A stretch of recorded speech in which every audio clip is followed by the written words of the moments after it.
With heavy metal pollution becoming more prominent than ever, and exposure to said heavy metals becoming increasingly common, the question arises as to how this will affect organisms all over the world.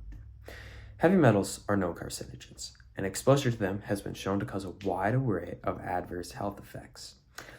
One of these health effects is an increase in oxidative stress.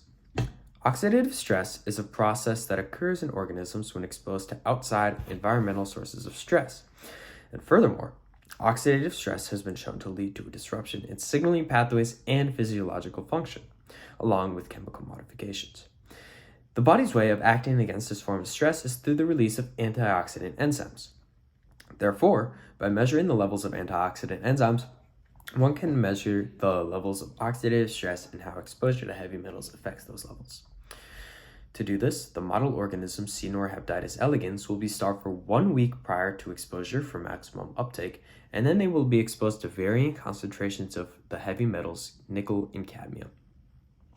1, 10, and 1,000 parts per billion to be specific for 2 weeks. After those 2 weeks have elapsed, RNA will be extracted from the worms and qPCR trials will be performed to determine the expression of the 3 antioxidant enzymes catalase, glutathione peroxidase, and superoxide dismutase.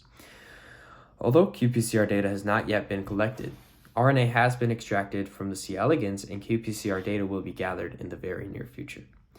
In the end, this project is important because it will provide further insight into the ways in which heavy metals affect organisms and their molecular and chemical processes. Preliminary visual observations have shown higher rates of death among colonies of C. elegans exposed to higher concentrations of heavy metals, but until qPCR data is analyzed, no conclusions can be confidently drawn from the observations.